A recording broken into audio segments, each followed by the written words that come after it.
পড়াটা হলো মাহাব্বত। ইবাদত শুধুমাত্র আল্লাহর জন্য, আল্লাহ ছাড়া অন্য কারো জন্য ইবাদত করা যাবে। আর দরুদ শরীফ এটা হচ্ছে মাহাব্বত, এটা কেবলমাত্র রাসূলের জন্য। আপনার বলেন তো ইবাদত কারা করে? কেবলমাত্র আল্লাহর বান্দা যারা, তারাই আল্লাহর ইবাদত করে। আর দরুদ শরীফ শুধুমাত্র বান্দারাই পড়ে না, স্বয়ং আল্লাহ ফেরেশতা নিয়ে আমার নবীর উপরে দরুদ পড়ে। এই জন্য দরুদ পড়ার গুরুত্ব অত্যন্ত বেশি। আল্লাহ পড়ে আর আমাদের পড়তে আপত্তি আছে? হ্যাঁ। এই জন্যে যখনই দরুদ শরীফ পড়বেন বিশ্বাস করবেন আপনার দরুদ আর এই এলাকায় নাই। একদল ফেরেশতা আপনাদের দরুদগুলো রাসূলের রওজা মোবারকে মদিনায় পৌঁছায় দিছে। অনেকে বলে, আমাদের মুসলমানের মধ্যে অনেকে বলে রাসূল নাকি মরে গেছে, বলে না এরকম? রাসূলের শানে মৃত্যু শব্দটা উল্লেখ করা চরম বেয়াদবি। আমরা বলবো রাসূল মদিনার রওজা মোবারকে শুয়ে আছে অথবা ঘুমায় আছে। জোরে কোন কথা ঠিক কিনা? মরে আছে? আমরা ছোটবেলায় অনেক গজল শুনছি, ইসলামের আলো জ্বালায়া দিয়া নবী ঘুমায়া আসেন সোনার মদিনায়। কোনদিন কি শুনেছেন যে ইসলামের পতাকা উড়াইয়া দিয়া নবী ময়রা আছেন সোনার মদিনায়? শুনছেন? তাহলে রাসূলের শানে মৃত্যু শব্দ কি উল্লেখ করা যাবে? যাবে না। আমাদের নবী রওজা মোবারকে শুয়ে আছে অথবা ঘুমায় আছেন। যখন আমরা দরুদ শরীফ পড়ব, ফেরেশতারা নিয়ে গিয়ে নবীর কাছে এই দরুদগুলো পৌঁছায় দেবে আর বলবে এত বছর পরেও আপনার উম্মতেরা আপনাকে ভোলেনি। আপনার নাম উচ্চারণের সঙ্গে সঙ্গে তারা আপনার মহব্বতে দরুদ শরীফ পেশ করছে। এই জন্য দরুদ পড়ার ব্যাপারে কোনো আপত্তি করা যাবে।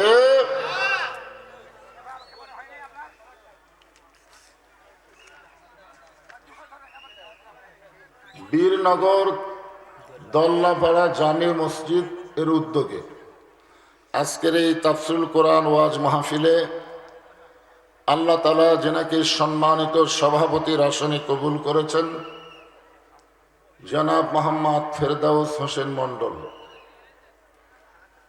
আজকের এই মাহফিলের সম্মানিত সভাপতিকে অন্তরের অন্তঃস্থল থেকে আমি শুভেচ্ছা জ্ঞাপন করছি।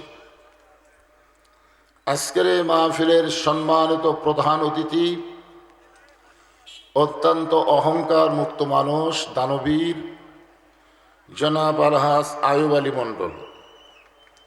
আজকের এই মাহফিলের সম্মানিত প্রধান অতিথির জন্য দোয়া করছি, আল্লাহ যেন তাকে আরও বেশি বেশি জনগণের খেদমতে বেশি বেশি দান করার তৌফিক দান করে। সকলে বলে আমিন।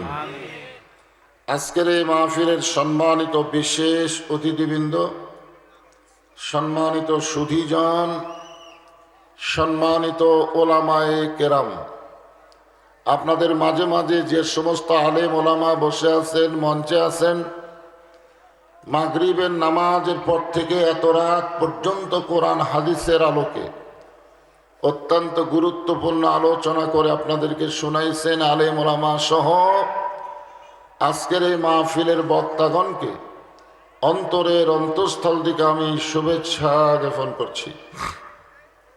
এই মুহূর্তে আমার সামনে যারা বসে আছেন, জিনাদেরকে আল্লাহ দয়া করে, রহম করে, মেহেরবানি করে এই জান্নাতের টুকরার ভিতরে কবুল করেছেন। আমি যখন কবুল করেছেন বললাম, তখন আপনাদের কিছু বলা দরকার ছিল। আপনারা নিজে ইচ্ছা করে এখানে আসতে পারেন নাই। যদি আল্লাহ নিয়ে না আসতো, আমরা কি এই জায়গার মধ্যে আসতে পারতাম? এটা দুনিয়ার সাধারণ কোনো জায়গা নয়। যতক্ষণ পর্যন্ত কোরআন হাদিসের আলোচনা হবে ততক্ষণ পর্যন্ত এই জায়গাটা হবে রিয়াজুল জান্নাহ, বেহেশতের টুকরা। আর বেহেশতের টুকরার ভিতরে একমাত্র বেহেশতি বান্দাদেরকেই আল্লাহ কবুল করে। আমরা যত বড়ই গুনাহগার হই না কেন, আমরা যে বেহেশতি, আমরা যে জান্নাতি, এ ব্যাপারে কোনো সন্দেহ নাই। সন্দেহ নাই যারা উচ্চারণ করলেন না তাদের আছে মনে হয়। কি সন্দেহ আছে? আল্লাহ বেহেশত বানাইছে কার জন্যে? এই কথার উত্তর ঠিক হয়েছে। যদি মুসলমানের জন্য বলতেন তাহলে হতো না, কারণ আল্লাহ কোরআনে ডাইরেক্ট বলেছেন ফাদখুলি ফি ইবাদি ওয়াদখুলি জান্নাতি। কারণ অনেক মুসলমানে আল্লাহর বান্দা নয়, অনেক মুসলমান কিন্তু আল্লাহর কি নয়? বান্দা নয়। আল্লাহর বান্দা হওয়ার শর্ত আছে। আপনাদের এলাকায় অনেক মুসলমান আছে, আছে না নাই? কিন্তু সকলে আল্লাহর বান্দা না, সকলে জান্নাতে যাবেও না। মরার আগে আল্লাহ তাদের মুসলমানিত্বকে ক্যান্সেল করে মুনাফিক হিসাবে তাদের মৃত্যু হবে। যারা শুধু বাংলাদেশে মুসলমানের দাবি করতেছে কিন্তু ইসলামের কাম করতেছে না, এরা কি মুসলমান হয়ে মরবি? হিসাবে মুসলমান, শতকরা 95% হিসাবে মুসলমান, কিন্তু অরিজিনাল এত হিসাব আছে। এই জন্যে বিশ্বাস করবেন, বিশ্বাসে মিলাই বস্তু তর্কে বহুদূর। আমরা বিশ্বাস করব আমরা সবাই জান্নাতি। আমরা পাপী হতে পারি এ ব্যাপারে সন্দেহ নাই, কিন্তু আমরা যে জান্নাতি এ ব্যাপারে সন্দেহ আছে? যদি জান্নাতি নাই হইতাম এই জান্নাতের বাগানে আল্লাহ আমাদের কবুল করতেন না। আমার সামনে যেনারা বসে আছেন, আমি আমার অন্তরের অন্তঃস্থল থেকে আপনাদের সবাইকে শুভেচ্ছা জ্ঞাপন করছি। ভাইজানেরা আপনারা দাঁড়িয়ে আছেন কেন ভাই? বসেন। হ্যাঁ, অনেক জায়গা আছে, বসেন। এই সাইডে জনগণ না বসার কারণ আছে, এই ক্যামেরার কারণে আমাকে দেখবার পাবে না, বুঝেন না? কারণ লোকজন তো খালি ওয়াজ শুনবারও আসে না, বক্তাকে একটু দেখবারও আসে না ভাইয়া? হ্যাঁ, আমার ওয়াজ শোনেনি এমন কোনো ব্যক্তি আছে? কিন্তু এখন পর্যন্ত অনেক শ্রোতা আমাকে দেখেনি, না দেখাই খালি ওয়াজ শুনতেছে।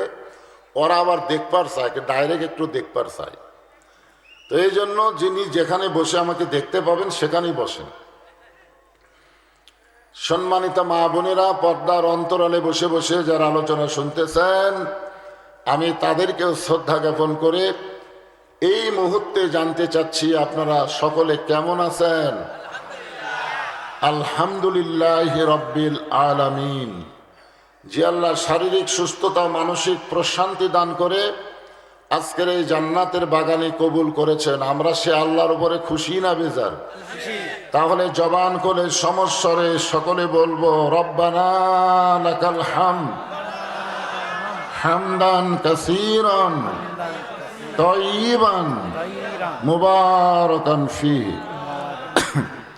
আমরা প্রশংসা করলাম কার? এই কারণেই আল্লাহর প্রশংসা করলাম। আপনাদের গ্রামের আশেপাশে হিন্দু আছে না নাই? আল্লাহ যদি আমাদেরকে হিন্দুর ঘরে পাঠাতো মনে করেন,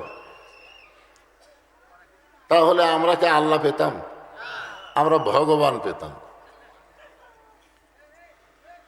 এখন হিন্দু ভাইরা যদি মনে করে যে আল্লাহ আমাদেরকে মুসলমানের ঘরে না পাঠালো কেন, আল্লাহ আমাদের হিন্দুর ঘরে পাঠাইছে, তো দোষ তো আমাকে না, দোষ হলো আল্লাহর।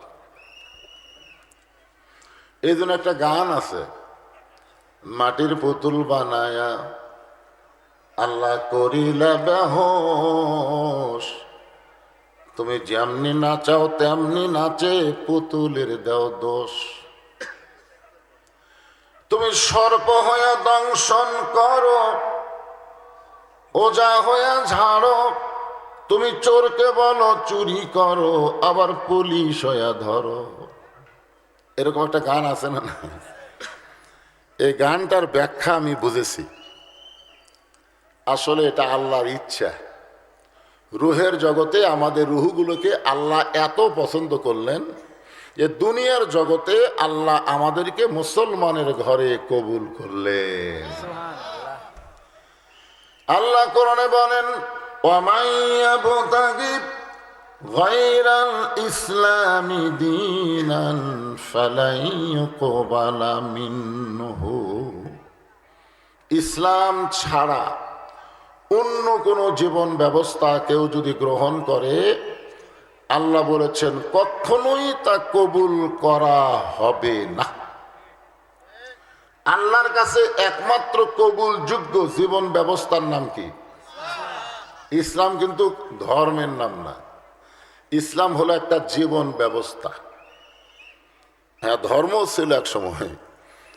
আল্লাহ দেখেন, ইসলাম সম্পর্কে কয়েকটা আয়াত আপনারা খুব খেয়াল করে শোনেন।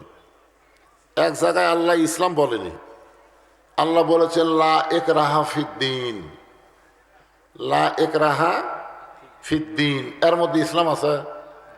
এই আয়াতের অর্থ হলো দিন নিয়ে, ধর্ম নিয়ে বাড়াবাড়ি করো না। মানে ধর্ম নিয়ে কোনো বাড়াবাড়ি করা যাবে না।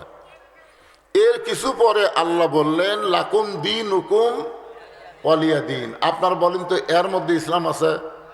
এর মধ্যেও কিন্তু ইসলাম নাই। এখানে আল্লাহ বললেন যার ধর্ম তার কাছে। ধর্ম মিশাল করা যাবে না, যার ধর্ম তার কাছে। মুসলমান হয়ে হিন্দুর পূজা তো যাওয়া যাবে না, আবার হিন্দুরাও মুসলমানের মসজিদেও আসবে না, যার ধর্ম তার কাছে। এরপরে আল্লাহ আবার নাজিল করলেন ইন্না দীনা ইনদাল্লাহিল ইসলাম। এই জায়গাত কিন্তু ইসলাম আছে, আছে না নাই? দিনও আছে, ইসলাম আছে। মানে কি বলতেছে? ইন্না দীনা ইনদাল্লাহিল ইসলাম। ধর্মের ভিতরে ইসলাম হলো আল্লাহর পছন্দ, মনোনীত। চতুর্থ বার আল্লাহ বললেন অমাইয়াবতাগি গায়রাল ইসলাম দীনান ফালাই ইউকবালা মিনহু। এই কথার দিয়ে আল্লাহ বুঝাইলেন ইসলাম ছাড়া কোনো ধর্মই নাই। একটাই মাত্র ধর্ম, যার নাম হলো ইসলাম। যারা বলেন নাম কি? ইসলাম। এখন আল্লাহ আমাদেরকে দয়া করে সেই ইসলামের মধ্যে কবুল করেছে। আপনারা খুশি না বেজার হচ্ছেন? তাহলে জবান খুলে বলি আলহামদুলিল্লাহ। আমরা শুধু মুসলমানের ঘরে মুসলমান হয়ে আল্লাহ পাইনি, ইসলাম পাইনি। আল্লাহ আমাদেরকে বিশ্ব নবীর উম্মত হিসাবে কবুল করেছেন। আমাদের নবী দুনিয়াতে আসার আগে আর একটা নবী এসেছিল, যেই নবীর নাম হলো ঈসা আলাইহিস সালাম। নাম শোনেননি আপনারা? উনি কিন্তু এখনো মরে নাই। ঈসা আলাইহিস সালাম কিন্তু এখনো মৃত্যুবরণ করে নাই। আল্লাহ তাকে চতুর্থ আসমানে রাইখা দিছে। কোন আসমানে? ঈসা আলাইহিস সালামকে আল্লাহ যখন দুনিয়া থেকে চতুর্থ আসমানে নিয়ে যায়, ওই সময় ঈসা আলাইহিস সালাম বললেন আল্লাহ, দুনিয়াতে মানুষ যায় মরার জন্যে, কিন্তু আমার যে মৃত্যু হলো না। এ কথার দ্বারা আপনারা কি বুঝলেন? দুনিয়াতে আমরা এসেছি বাঁচার জন্যে না মরার জন্যে? এ কথাটা জবান খুলে জোরে কন। বাঁচার জন্যই না মরার জন্যে? তো মরার জন্য এসে এত মশান মারতেছেন কেন? মরার জন্য যদি এসে থাকি তাহলে মেলাত কেন ঘুরবো, রাস্তাত কেন ঘুরবো? এই কথাটা স্বীকার সবাই করে। দুনিয়াতে কেউ থাকার জন্য আসে নাই, এখানে সবাই আমরা এসেছি মরার জন্য। ধরে কান কিসের জন্য? ঈসা আলাইহিস সালাম বললেন আল্লাহ, দুনিয়াতে মানুষ যায় মরার জন্য, কিন্তু আমার যে মৃত্যু হলো না। আল্লাহ বলে ঈসা তোমারও মৃত্যু হবে। ঈসা আলাইহিস সালাম বললেন আল্লাহ, আমার মৃত্যু কি চতুর্থ আসমানে হবে? আল্লাহ বললেন তোমার মৃত্যু দুনিয়াতে হবে। ঈসা আলাইহিস সালাম বললেন কবে নবী করে আবার দুনিয়াতে প্রেরণ করবেন? আল্লাহ বললেন নবী করে আর প্রেরণ করব না, তোমাকে বিশ্ব নবীর উম্মত করে দুনিয়াতে প্রেরণ করব। যেই কসে বিশ্ব নবীর উম্মত, সাথে সাথে ঈসা আলাইহিস সালাম এক নিয়তে 4 রাকাত নামাজ আদায় করছে। কয় রাকাত? 4 রাকাত। তা আল্লাহ বলেন ঈসা, বিশ্ব নবীর উম্মত হয়ে দুনিয়াতে যাওয়ার কথা শুনে তুমি 4 রাকাত নামাজ আদায় করলে কেন? ঈসা বলতেছে আল্লাহ, জানার পরেও যখন আপনি জানবার চান, ঈসা আলাইহিস সালাম কেন নামাজ পড়ছে আল্লাহ জানে না? জানার পরেও যখন জানতে চান তাহলে শোনেন, আমাকে নবী করে দুনিয়াতে পাঠাইছিলেন, আমি তেমন খুশি হতে পারি নাই, কিন্তু বিশ্ব নবীর উম্মত করে দুনিয়াতে প্রেরণ করবেন, এই খুশিতে শুকরিয়া তান 4 রাকাত নামাজ আদায় করেছি। তার মানে কি বুঝলেন?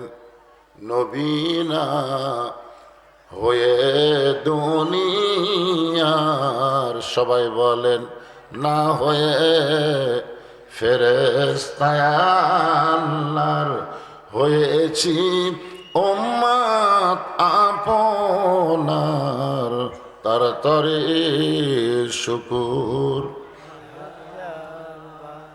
এই যে তাল ও তাল মিলে দিলেন, তার স্তরে শুকুর 1000 বার। যখন এই গজল গাছে তখন 1000-এর দাম ছিল, এখন 1000-এর কোনো খাওয়া আছে? যখন আছে তাহলে এখনো 1000 বলতেছেন, আবার কয় লাখো বার, লাখের উপর হিসাব নাই। তার তরে শুকুর কোটি বার আলহামদুলিল্লাহ।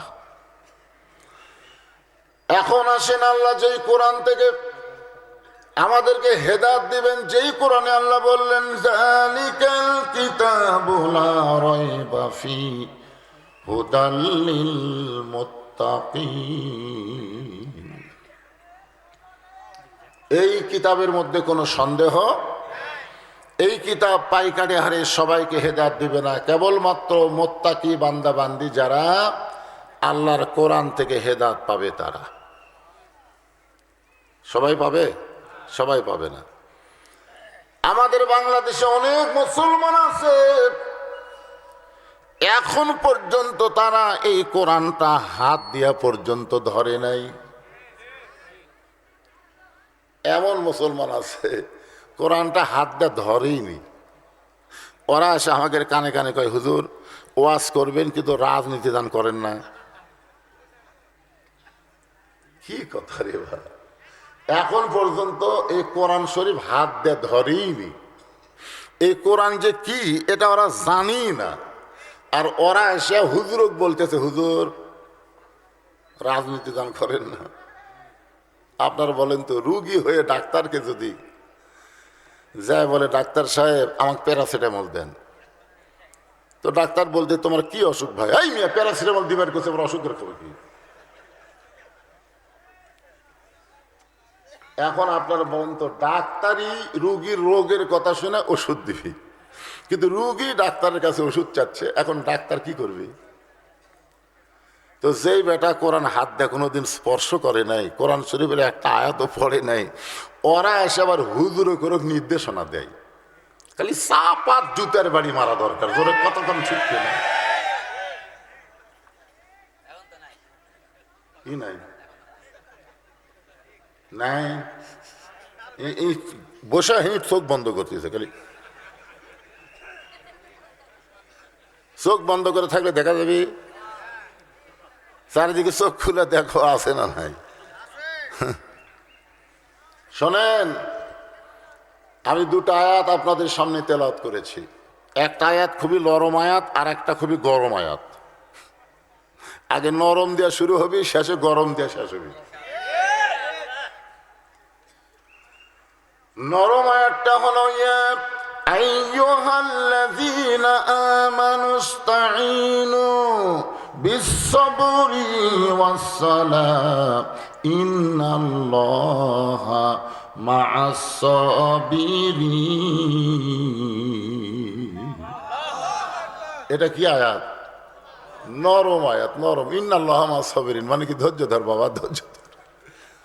এরপরে গরম আয়াত হলো ওয়ালা তাকুলু লিমান ইউকতালু ফি সাবিলিল্লাহি আমওয়াতুন বাল আহইয়াউ ওয়ালাকিন লা তাশউরুন।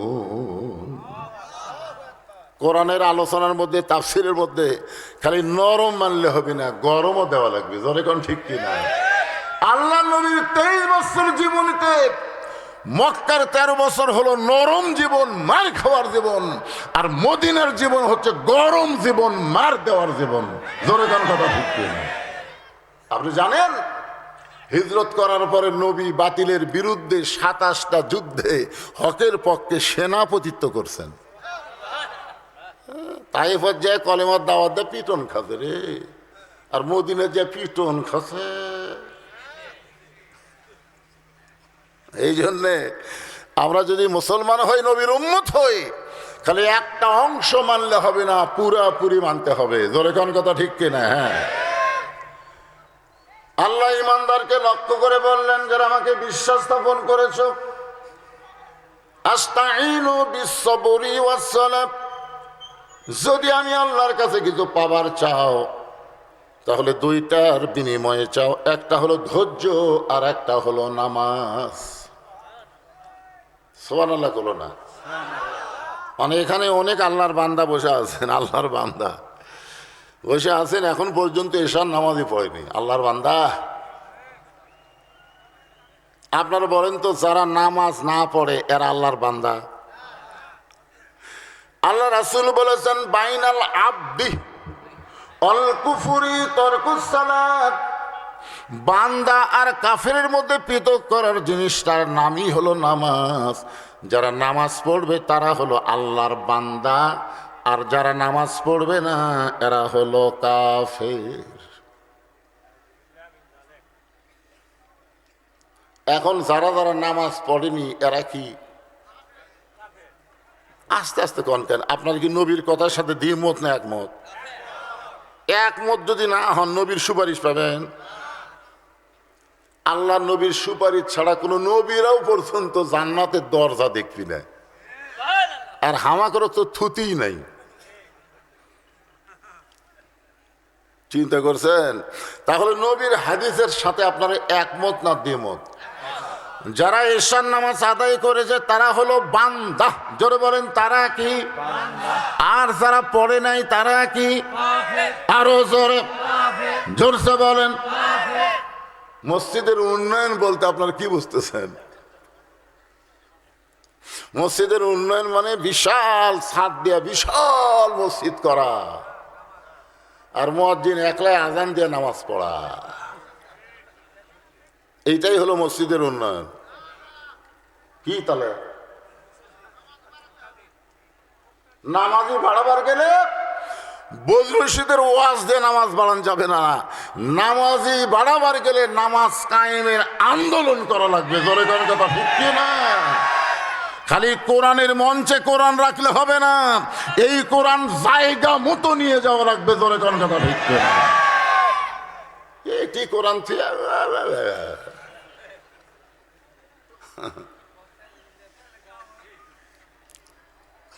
এই জন্য আল্লাহ বলতেছেন, আমি আল্লাহর কাছে যদি কিছু পাবার চাও তাহলে ধৈর্য আর নামাজ। 1 নম্বর হলো ধৈর্য, 2 নম্বর নামাজ। এই দুইটার বিনিময়ে আল্লাহর কাছে পাওয়া যাবে। এখন আপনারা বলেন তো, নামাজের সাথে আল্লাহ ধৈর্যের কথা কেন বললেন? আমাদের সব কাজে ধৈর্য আছে, খালি একটা কাজই ধৈর্য কম, তার নাম হলো নামাজ। যারা আমরা নামাজ, এই মাইকের সামনে এত বেশি দিয়েছে কে বাবা? খালি কামত বাড়ি খাই। আমার কথা কি আপনার শুনবার ঠিক মতো পাচ্ছেন? এই কথা কোন পাচ্ছেন? কারা কারা পাচ্ছেন না হাত তোলেন। সবাই পাচ্ছেন, কারণ আগামী 12ই ফেব্রুয়ারি ভোট হবে। জোরে কোন কথা ঠিক কিনা? এখন এমন ওয়াজ করা লাগবে, কথা কি শোনেন? কি প্রশাসন থেকে নির্দেশনা দেওয়া আছে, ডাইরেক্ট কোনো কথা বলা যাবে না, অ্যাঙ্গেলে মার দেওয়া লাগবে। জোরে কোন কথা ঠিক কিনা? অ্যাঙ্গেলে। আমি আবার হাসিনার সময় অ্যাঙ্গেলে মারা আমার অভ্যাস হয়ে গেছে, বুঝেছেন? অ্যাঙ্গেল বোঝেন মানে এই দিকে সোজা না দিয়ে একটু বেঁকা করে, কিন্তু আসল ঠিক থাকবি, একটু সোজা না হয়ে বেঁকা হবে। এই আপনারা বুঝে নেবেন।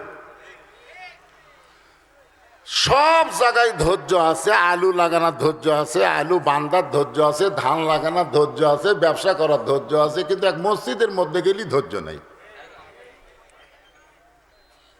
খালি বারবার ঘড়ি দেখে, খালি বারবার ঘড়ি দেখে। এখানে ধৈর্যর কথা কেন বললেন? আল্লাহ রাসূল মেরাজ করে এসে সমস্ত সাহাবীদের সামনে উচ্চারণ করলেন, আসসালাতু মিরাজুল মুমিনিন। নামাজ হচ্ছে মুমিনদের মেরাজ। আর আল্লাহ বলতেছেন অসজুদ অক্তারিফ, সেজদা হচ্ছে আল্লাহর নিকটে পৌঁছে দেওয়া। খুব খেয়াল করবেন, আমরা তো নামাজ পড়ি, সেজদার মধ্যে কি বোঝেন আপনারা? এক জগ পানির মধ্যে এক মুষ্টি চিনি ঘন্টন মারলে ওই পানির মধ্যে চিনি যেমন বিলীন হইয়া যায়, শত চেষ্টা করলেও ওই পানি থেকে চিনি যেমন আলাদা করা যায় না। আল্লাহর কোনো বান্দা যদি আল্লাহকে এমন সেজদা দেয়, গোটা দুনিয়া তার কাছ থেকে নিয়ে যাওয়া যাবে, কিন্তু একটা ওয়াক্ত নামাজ তার কাছ থেকে নেওয়া যাবে না। কারণ আল্লাহ কোরআনে বলেন, ইন্না সলাতি ওয়া নুসুকি ওয়া মাহইয়ায়া ওয়া মামাতি লিল্লাহি রাব্বিল আলামিন।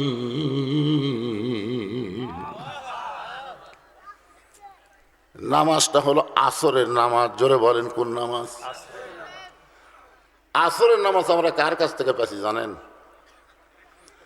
লাইলাতুল মেরাজে যখন আল্লাহ নবীকে আসরের 4 রাকাত ফরজ দেয়, দেওয়ার পরে বলতেছে, ওগো নবী, এই আসরের 4 রাকাত নামাজ পড়লে আমি আপনার উম্মতের উপরে কেমন খুশি হব আপনি জানেন? তা আল্লাহ রাসূল বলল, আল্লাহ আপনি না বললে আমি জানবো কেমনি? আল্লাহ বললেন, তাহলে শোনেন, আপনার উপর যেই কিতাব নাজিল করেছি ওই কিতাবের মধ্যে সবচাইতে বেশিবার যেই নবীকে নিয়ে আলোচনা করেছি, এই নবীর নাম হলো মুসা কালিমুল্লাহ। এই কোরআনের মধ্যে সবচাইতে যেই নবীকে আল্লাহ বেশি আলোচনা করছে সেই নবীর নাম কি? মুসা কালিমুল্লাহ। আল্লাহ রাসূলের হাদিসে আছে, সমস্ত নবীরা হলো বুদ্ধিমান। 1,24,000 নবী পয়গাম্বর, তারা সবাই হলো বুদ্ধিমান। আর 2 জন নবী হলেন চালাক। চালাক নবী হলো মাত্র 2 জন, আর সমস্ত নবীরা হলো বুদ্ধিমান। আল্লাহ রাসূল বলেছেন, আমিও বুদ্ধিমান, আদমও বুদ্ধিমান, ইউনূসও বুদ্ধিমান, ইয়াকুবও বুদ্ধিমান, নূহও বুদ্ধিমান। যত নবী দুনিয়াতে এসেছে সবাই হলো বুদ্ধিমান। আর চালাক নবী হলো 2 জন, একটা হলো মূসা আর একটা হলো সুলাইমান। সাহাবীরা বললেন, ইয়া রাসূলুল্লাহ, চালাক আর বুদ্ধিমানের মধ্যে তফাৎ কি? আল্লাহ রাসূল বললেন, বুদ্ধিমানের ব্যাখ্যা হলো আল্লাহ যা কছে সাথে সাথেই মেনে নিছে। আল্লাহ যা কছে সাথে সাথেই মেনে নিছে। আর চালাকের ব্যাখ্যা হলো আল্লাহ যা কছে সাথে সাথে মানে নাই, আগে বলছে মানে লাভ কি, না মানলে ক্ষতি কি, আগে জানবার চাই। নবী সাহাবীদের বুঝানোর জন্য বলতেছে, আদম আলাইহিস সালামের জায়গায় যদি আল্লাহ মুসা নবীকে বলতো, ওয়ালা তাকরাবা হাযিহি শাজারা ফাতাকুনা মিনাজ জালিমিন, মুসা ওই গাছের কাছে যাইও না, তাহলে মুসা বলতো, আল্লাহ যে গাছের কাছে যাওয়াই চলবে না, সেটা তুমি জান্নাতে থুইও না। কথাটা বুঝলেন? যে গাছের কাছে যাওয়াই চলবে না, সেটা ভালো জায়গা থুবে কেন? কিন্তু আদম নবী কোনো কথা বলছে? চালাক নবী হলেন 2 জন। ইমাম গাজ্জালি বলেছেন, যে সমস্ত বাচ্চারা সকালে মুখস্থ করে বিকালে ভুলে যায়, আবার বিকালে মুখস্থ করে সকালবেলা আর মনে নেই, ওই সমস্ত বাচ্চাদের ডান হাতে, এই আমাদের খেয়াল করবেন, এই ডান হাতে এই 2 চালাক নবীর নাম আরবিতে লিখে 21 দিন যদি বেঁধে দেওয়া যায়, তাহলে আল্লাহ তাআলা ওই 2 জন নবীর রুহানি শক্তির ওসিলায় আল্লাহ তার মাতার জেহানি শক্তি আবার ফিরাইয়া দেয়। কাক দেওয়া লাগবে? কোন হাত? আরবি দিয়ে লেখা লাগবে, আর বাংলা দিয়ে লেখেন না। আপনারা কি মনে করছেন নবীরা মরছে? একটা নবী মরেনি ভাই, খালি জায়গা বদল করে বসে আছে রে। একটু মনোযোগ দিয়ে শুনবেন। মুসা নবীকে আল্লাহ চালাক নবী বলেছেন, মাঝে মধ্যে আল্লাহর সঙ্গে চালাকি করতেন। এক সময় মুসা নবী তুর পর্বতে গিয়ে দাঁড়ায় আছেন। আল্লাহ বলে, মুসা তোমার খবর কি? মুসা বলতেছে আলহামদুলিল্লাহ। মুসা বলতেছে আল্লাহ আপনার খবর কি? দেখছেন চালাক। মুসা বলতেছে, আল্লাহ বলতেছে মুসা তোমার খবর কি? মুসা কি বলতেছে? আলহামদুলিল্লাহ। মুসা বলতেছে আল্লাহ আপনার খবর কি? আল্লাহ বলতেছেন মুসা আমি আল্লাহর খবর যদি জানবার চাও, ইজহাব ইলা ফিরআউন ইন্নাহু তাগা। আমি আল্লাহর খবর যদি জানবার চাও তাহলে ফেরাউনের দরবারে যাও। আপনার বলেন তো, ফেরাউন গরিব মানুষ না বাদশা? তার মানে বোঝা গেল শুধু গরিবের দরজায় দরজায় গেলে হবে না, প্রয়োজনে বাদশার কাছেও যাওয়া লাগবে। জোরে কোন কথা ঠিক কিনা? বাংলাদেশের বাদশাহী শুরু হয় সংসদ দিয়া। তার মানে শুধু মসজিদের মধ্যে গেলে হবে না, মাঝে মধ্যে সংসদের মধ্যেও যাওয়া লাগবে। জোরে কোন কথা ঠিক কিনা? আল্লাহ মুসাকে কি বলছে? আমি আল্লাহ কেমন আছি যদি জানবার চাও তাহলে মসজিদে যাও। একেবারে আমরের শিখে আরবি যারা বোঝেন, এজহাব ইলা ফিরাউন ইন্নাহু তাগা। যাও ফেরাউনের দিকে যাও, ফেরাউনের রাজ দরবারে গিয়ে দেখো আমি আল্লাহ কেমন আছি। যাও।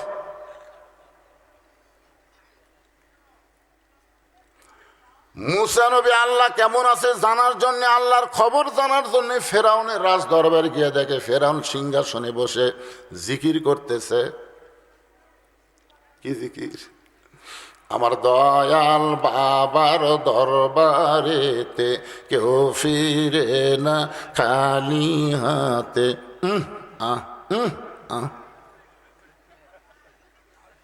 আপনার বলেন তো এই জিকির জায়েজ না হারাম?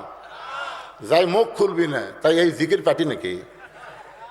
এই জিকির জায়েজ না হারাম?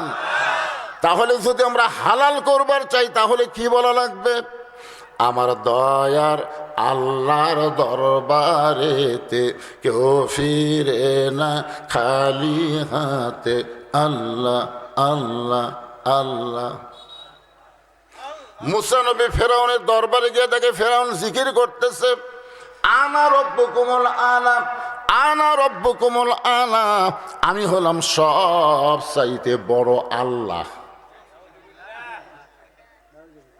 মুসা কয় খেরে এখনই তোর পর্বতে যার সাথে কথা বলে আসলাম সেটা কে রে? আর আর এটা কে? মুসা নবী যখন হাত চুলকায়, কি চুলকায়? আপনার বলেন তো হাত চুলকানোর কারণ কি? যেই মুসা নবী সর দিয়ে আজরাইলের চোখের মনি উল্টায় দিছে, আপনার বলেন তো মুসা নবীর হাতের পাওয়ার আছে না নাই? আমাকে হাতের পাওয়ার কি? আল্লাহ আল্লাহ আল্লাহ আল্লাহ আল্লাহ, আমাকে হাতের পাওয়ার হলো আল্লাহ আল্লাহ। কি পাওয়ার? দুই হাত তুলে খালি কান্দা। এই দুই হাত তুলে খালি কান্দা নয়, 12 তারিখে এই দুই হাতও লাঠি লিয়ে থাকা লাগবে। জোরে কথা বল না, খালি কান্দলে হবে না রে। এই হাত খালি কান্দার জন্য, মোনাজাতের জন্য না। এই হাত হলো বাতিলের বিরুদ্ধে লাঠি ধরার হাত। জোরে কথা বল না কথা।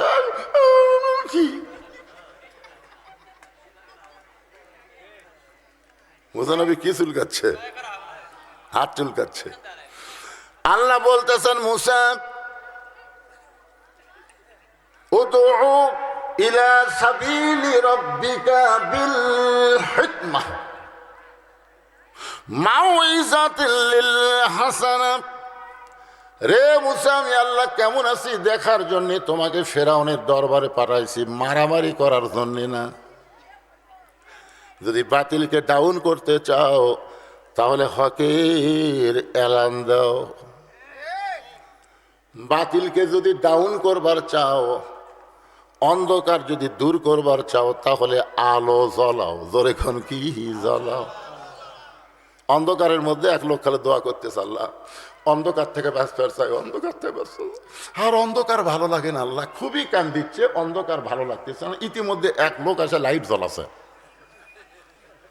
লাইট জ্বলাতে কে রে, অন্ধকার কুটি গেল রে, এই অন্ধকার, এই পাগলা, অন্ধকার বসে কান্দা লাভ নাই তো।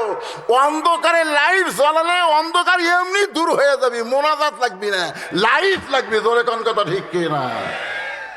আমাদের বাংলাদেশের জুলুমের অন্ধকার, মাস্তানের অন্ধকার, চাঁদাবাজের অন্ধকার, চোর ডাকাতের অন্ধকার, দিনার অন্ধকার, বেপরদার অন্ধকার দূর করতে গেলে আল্লাহর কোরআনের লাইট জ্বলাতে হবে। জোরে বলেন কথা ঠিক কিনা?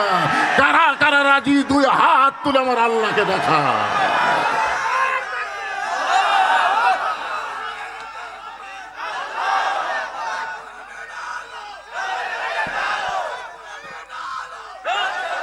লিল্লাহে তাকবীর। আল্লাহ বলতেছে মুসা, ফেরাউন বাতিলের জিকির করতেছে, আনা রব্বুকুমুল আলা। এটা হক মার, হক জিকির হলো লা ইলাহা ইল্লাল্লাহু মুসা কালিমুল্লাহ। সঙ্গে সঙ্গে ফেরাউন চেয়ার ছাড়িয়া লাফ দিয়ে উঠছে। আপনারা বলেন তো হকের পাওয়ার আছে না নাই? এতক্ষণ ওই বলতেছে আনা রব্বুকুমুল আলা, আমি সবচেয়ে বড় আল্লাহ। তুই আল্লাহ বড়?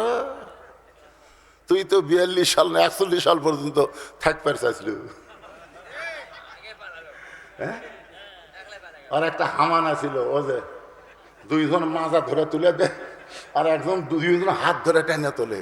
ওই তেজত যাইয়া ভাই এতই শক্তি, কয় খেলা হবি রে পাগলা, তুই লিজে লিজে তেজত উঠে পারিস না, আর তুই খেলবার চাস? খেলবার গেলে মাজাত বল থাকা লাগবি না। জোরে কার কথা ঠিক কিনা? ওটা হলো ফেরাউনের হামান, ওটার নাম হলো হামান। আর যেটা পলে গেছে ওর নাম হলো ফেরাউন, লেডি ফেরাউন। জোরে কান কি ফেরাউন? একটু মনোযোগ দিয়ে শুনবেন। আয়াতটা হলো ইয়া আইয়ুহাল্লাযীনা আমানুস্তাঈনু বিস-সাবরি ওয়াস-সালাহ ইন্নাল্লাহা মা'আস-সাবিরিন।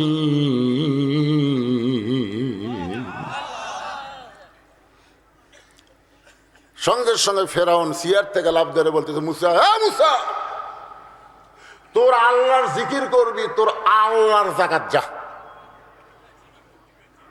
আমার রাজত্বের মধ্যে তোর আল্লাহর জিকির চলবি না। আচ্ছা, ফেরাউন যে কথাটা বলছে, তোর আল্লাহর জিকির করবি, তোর আল্লাহর জাকাত যা, আমার রাজত্বের মধ্যে তোর আল্লাহর জিকির চলবি না। সঙ্গে সঙ্গে মুসা আলাইহিস সালাম বলতেছে, বাঁটিয়া দে। এ ভাই মন খারাপ করে শুনতেছে না যে এই যে যুবক কি বলতেছে, বাঁটা দে। তোর কতটুকু, আল্লাহর কতটুকু, বাঁটা দে। আমরা বাঁটা দিইনি। এই যে দেখতেছেন না হুজুর, এরা আমার। এই সাইডে যা দেখতেছেন আমার ভাইয়ের, ওই সাইডে যা দেখতেছেন ওটাও আমার, ওই পিছন দিকে যা দেখতেছেন সব আমার বাচ্চা স্যার। তো সবই যদি তোমরা বাঁটা নিছে আল্লাহর, তখন কয় হুজুর আল্লাহরা দেখতে গেলে 2 মিনিট হাঁটা লাগবে। 2 মিনিট হাঁটা মসজিদের কাছে গিয়ে বলতে যে হুজুর এখানেও আল্লাহর কিছু ছিল না হুজুর, আমার চাচা আল্লাহ 10 শতক দান করছে, আর আমরা টাকা পয়সা দিয়ে এই ঘর বানিয়ে দিছি। ফেরেশতারা বলতেছে, আল্লাহ এই দেশের নাম কি? যে দেশে তোমার কোনো জায়গাই নাই, ওর চাচা জায়গা দিছে আর ওরা টাকা পয়সা দিয়ে তোমার ঘর বানিয়ে দিছে, এই দেশের নাম কি? আল্লাহ বলতেছে, ওই দেশই হলো ফেরাউনের দেশ, যেখানে কোরআনের ওয়াজ চলে কিন্তু কোরআনের রাষ্ট্র চলে না। জোরে কোন কথা ঠিক কি না? কি মনে করতেছেন? 3 তলা 4 তলা 5 তলা বাড়ি বানাই, জীবনে কারো কাছে ভিক্ষা করা লাগে না। আর একটা মসজিদ বানাবার গেলে ভিক্ষা করা লাগে। জোরে কথা কন না কেন? কথা কন না কেন? কোরআন যদি সংসদে যায়, মসজিদ বানানোর জন্য জনগণের টাকা ভিক্ষা করা লাগবে না, সরকারের পক্ষ থেকে মসজিদ বানানো ফরজ হয়ে যাবে। কতক্ষণ না তাহলে জাগা মতো এই মালটা নিয়ে যাওয়া লাগে, জাগা মতো থুয়া বক্তার ওয়াজ শুনতেছে। আমার চাইতে আল্লাহ নবীর ওয়াজের দাম বেশি না কম? কাম হয়নি মক্কাত, জাগা মতো গেছে। তারপরে একটু মনোযোগ দিয়ে শুনবেন। আল্লাহ ডাক দেয়া বলে, মুসা ফেরাউনের সঙ্গে ঝগড়া করো না।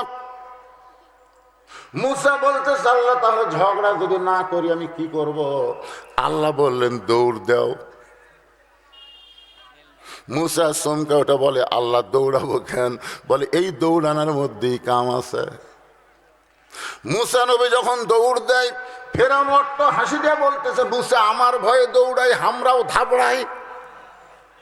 মুসা গোটা গ্রুপ লে সৈন্য সামন্ত নিয়ে, ফেরাউন গোটা গ্রুপ সৈন্য সামন্ত নিয়ে মুসা নবীর পিছনে দৌড়ানো শুরু করলেন। মুসা দৌড়ায় আর দৌড়ায়, এক সময় বলে, আল্লাহ আর কতদূর দৌড়াবো? আল্লাহ বলে, জাগা মতো যাও। জাগা মতো গেছে, সামনে সাগর দেখা যায়। তিন দিকে ফেরাউন লাঠির সৈন্য নিয়ে দাঁড়ায় গেছে। এখন ফেরাউন বলতেছে, মুসা তোমার তো আর যাওয়ার জায়গা নাই, কোন জায়গায় যাবা? আল্লাহ বলে, মুসা কোনো টেনশন করো না, নাসরুম মিনাল্লাহি ওয়া ফাতহুন কারীব ওয়া বাশশিরিল মুমিনিন।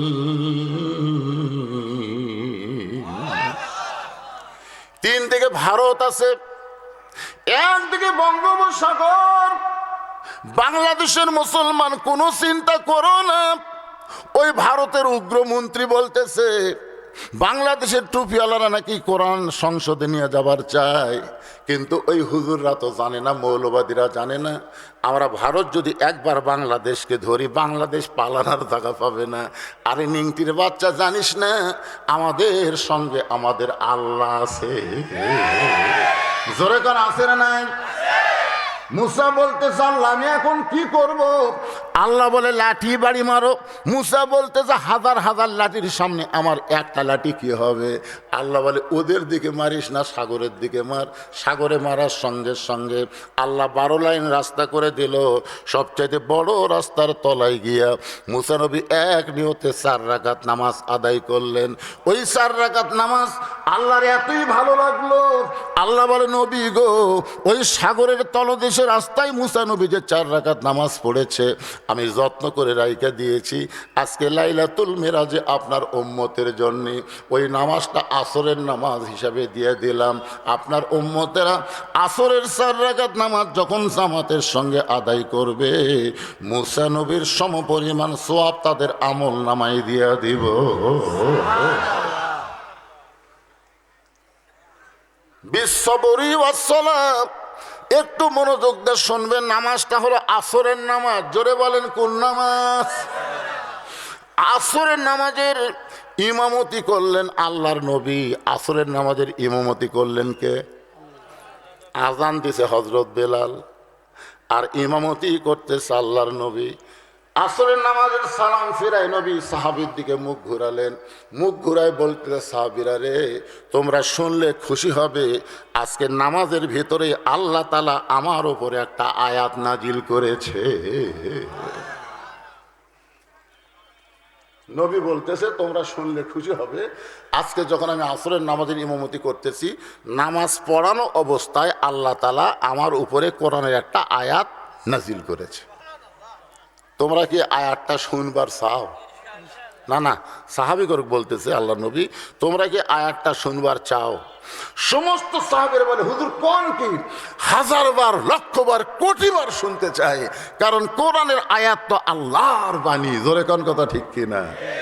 রাসূল বললেন, খালি শুনলে হবি না, সামিনা ওয়া তাআনা, শুনলে খালি হবি না, এটা ধরা লাগবে, আমল করা লাগবে।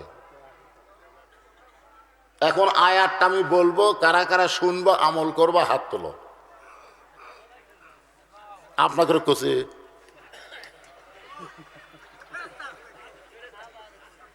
আরে নবী সাহাবে করে করছে রে পাগলা, আপনার এতই বড় মরদ হতেন হাত তুলছে,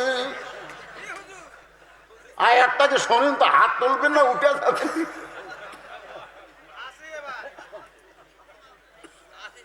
আল্লাহ রাসূল বললেন কারা কারা শুনবা আমল করবা হাত তোলো। সমস্ত সাহাবীরা হাত তুলেছে, কিন্তু সামনে কাতারের একজন দাড়িওয়ালা, টুপিওয়ালা, পাগড়িওয়ালা, জুব্বাওয়ালা হাত তোলেনি। সবাই হাত তুলছে, কিন্তু সামনে কাতারে আবু বকর রাদিয়াল্লাহর ডান সাইডে নামাজ পড়ে নবীর পিছনে, উনি আবার হাত তোলেনি। তো আল্লাহ রাসূল বলতেছে কে গো, সবাই হাত তুললো তুমি তুললো না কেন? আগে আপনি আয়াতটা কন তো, আগে কন, শোনার পরে মানা যায় কি না যায় সেটা পরে। আল্লাহ রাসূল নিজেই চমকে গেলেন যে আমার হাজার হাজার সাহাবীরা সবাই হাত তুললো, এরা দ্বিতীয় কাতারে তৃতীয় কাতারে আছে, তারা সবাই হাত তুললো, শেষ কাতারের সাহাবী হাত তুললো, আর এই সামনে কাতারে এক নম্বর আবু বকরের কাছে নামাজ পড়ে এই হাত তুললো না। এর নাম হলো উবাই ইবনে সলুল। আর নাম কি? টুপি আছে, পাগড়ি আছে, জুব্বা আছে, দাড়ি আছে, তাকবীরে উলার সাথে নামাজও আছে। ভাইরে, সামনে কাতারে নামাজ পড়া মানে কি? আল্লাহ রাসূল বললেন সাহাবীরা শোনো, আয়াতটা হলো ইয়া আইয়ুহান নাবিয়্যু হাররিল মুমিনিনা আলাল কিতাল। পিছন থেকে একজন ন্যাংরা সাহাবী, নাম হলো আমর ইবনুল জামুহ, ও দাঁড়ায় বলতেছে ইয়া রাসূলুল্লাহ, আমি শুনেছি আমল করতে চাই। আল্লাহ রাসূল বললেন এ আয়াতের অর্থ বুঝিস? এই ন্যাংরা,